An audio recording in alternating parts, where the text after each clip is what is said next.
22 अप्रैल 2025 कश्मीर की बैसर्न घाटी में एक ऐसी शाम आई जिसने पूरे भारत की आत्मा को झकझोर दिया।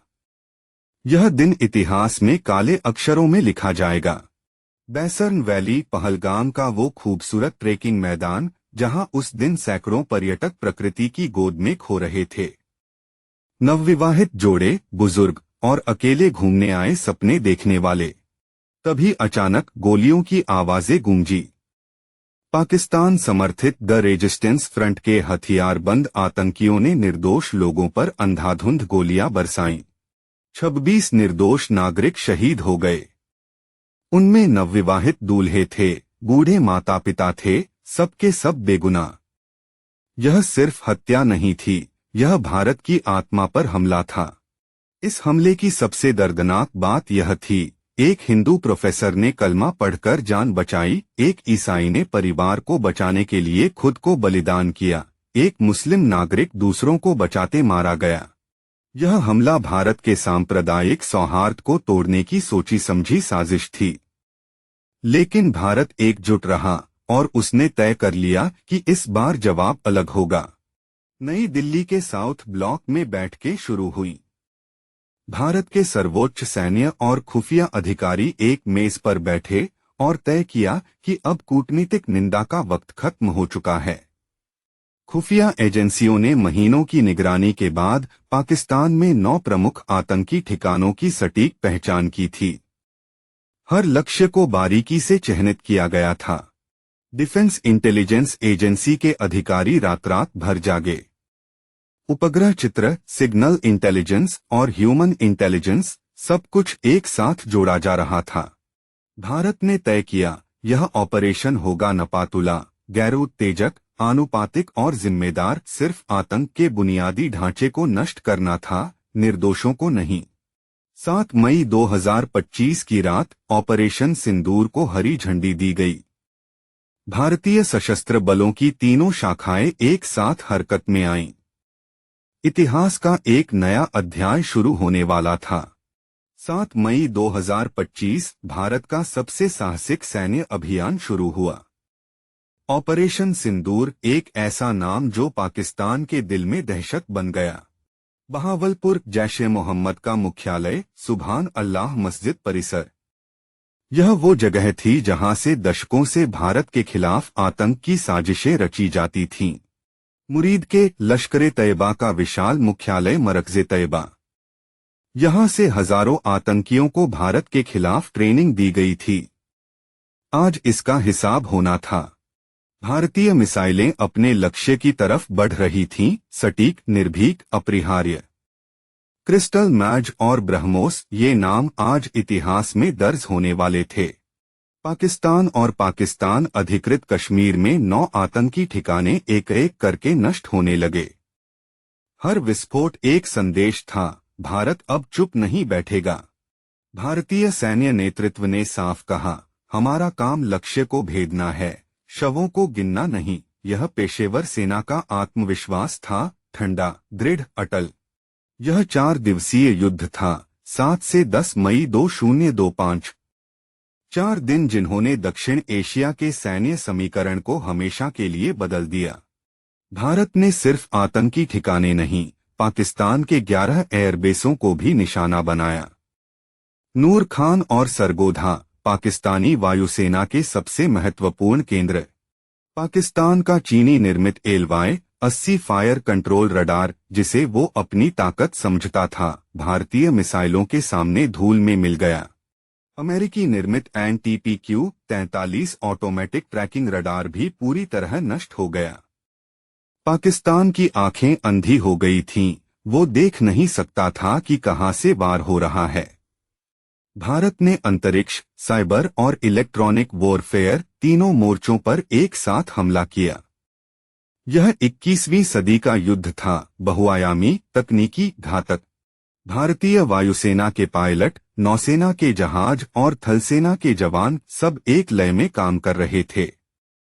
यह भारत की जॉइंट वॉरफेयर क्षमता का पहला भव्य प्रदर्शन था। हर मिसाइल, हर हमला सर्जिकल सटीकता के साथ। नागरिक क्षेत्रों को बचाते हुए सिर्फ आतंक की फैक्ट्रियों को मिट्टी में मिलाया गया। 10 मई 2025 को पाकिस्तानी डीजीएमओ ने भारतीय डीजीएमओ को फोन किया। वो युद्धविराम मांग रहे थे। भारत ने अपनी शर्तों पर जीत हासिल की थी। सैन्य जीत के साथ साथ भारत ने कूटनीतिक मोर्चे पर भी एक ऐतिहासिक कदम उठाया। 1960 की सिंधु जल संधि, जो 65 वर्षों से चली आ रही थी, तत्काल प्रभाव से निलंबित कर दी गई। सिंधु जल संधि का निलंबन पाकिस्तान के लिए एक गहरा आर्थिक और मनोवैज्ञानिक झटका था। पानी जीवन का स्रोत अब भारत की शर्तों पर बहेगा। 13 मई 2025 को डिफेंस इंटेलिजेंस एजेंसी के महानिदेशक लेफ्टिनेंट जनरल डीएस राणा ने 70 देशों के विदेशी राजनयिकों को एक विशेष ब्रीफिंग दी। 70 देशों के राजनयिकों को भारत की नॉन काइनेटिक युद्ध क्षमताओं के बारे में बताया गया। साइबर, स्पेस और इलेक्ट्रॉनिक वॉरफेयर में भारत की बढ़ती महारत। भारत ने दुनिया को यह दिखाया, हम आतंकवाद को बर्दाश्त नहीं करेंगे।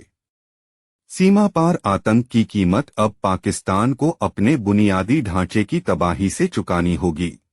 पाकिस्तान की क्विड प्रो क्वो प्लस परमाणु ब्लैकमेलिंग रणनीति, जिसके दम पर वो दशकों से आतंक का खेल खेलता आया था, पूरी तरह विफल हो गई। ऑपरेशन सिंदूर ने भारत पाकिस्तान संबंधों में एक नया सामान्य स्थापित किया। अब नियम बदल गए थे। पाकिस्तान को यह समझ आ गया था। भारत ने सिद्ध कर दिया, परमाणु शक्ति होने के बावजूद पाकिस्तान को उसके घर में घुसकर जवाब दिया जा सकता है। यह सैन्य इतिहास का एक नया अध्याय था। सूचना युद्ध में भी भारत ने जीत हासिल की। दुनिया को सच्चाई दिखाई गई, यह ऑपरेशन आतंक के खिलाफ था, किसी निर्दोष के खिलाफ नहीं। भारत के नागरिकों ने पूरे ऑपरेशन के दौरान एकजुटता दिखाई। हर घर में तिरंगे की शान थी, हर दिल में अपने जवानों के लिए गर्व था। कश्मीर में, जहां से यह सब शुरू हुआ था, बैसर्न वैली के लोगों ने राहत की सांस ली। न्याय हुआ था। देर से, लेकिन हुआ था। 5 सितंबर 2025 पेंगुइन वीर ने एक ऐतिहासिक किताब प्रकाशित की। Operation Sindoor, the untold story of India's deep strikes inside Pakistan. यह सिर्फ एक किताब नहीं थी। इसके लेखक थे पूर्व DG defence intelligence agency lieutenant general KJS. Tiny Dhillon, वो शख्स जो इस ऑपरेशन की खुफिया दुनिया को करीब से जानते थे। 248 पृष्ठों में समेटी गई इस किताब ने उन 4 दिनों का पल पल का आंखों देखा हाल बयां किया। हर निर्णय, हर मिसाइल, हर कूटनीतिक चाल, सब कुछ। किताब की सबसे यादगार पंक्ति, जब शांति का हर रास्ता बंद हो जाता है तो केवल एक ही रास्ता बचता है, राक्षसों के खिलाफ युद्ध। यह सिर्फ शब्द नहीं थे, यह भारत का दर्शन था। इस किताब ने यह भी बताया कि भारत ने नैरेटिव वॉर में कैसे जीत हासिल की। दुनिया को सच्चाई दिखाना भी एक युद्ध है और भारत ने वो भी जीता। यह किताब उन सैनिकों को भी श्रद्धांजलि है जो अंधेरे में काम करते हैं, जिनके नाम कभी अखबारों में नहीं आते, लेकिन जिनकी वजह से हम सुरक्षित हैं। ऑपरेशन सिंदूर केवल एक सैन्य अभियान नहीं था, यह भारत की आत्मा का प्रतिबिंब था। एक राष्ट्र जो अपने नागरिकों की रक्षा के लिए हर हद पार कर सकता है। उन 26 शहीदों को याद करें जो बैसर्न में मारे गए। उनकी मौत व्यर्थ नहीं गई। भारत ने उनके लिए न्याय लिया, पूरी ताकत के साथ, पूरे आत्मविश्वास के साथ। भारत के जवानों ने साबित किया, वो सिर्फ सरहद की रक्षा नहीं करते, वो हर भारतीय के सम्मान की रक्षा करते हैं। हर बच्चे के सपने की, हर माँ की आंखों की। आज दुनिया जानती है, भारत एक नई ताकत है।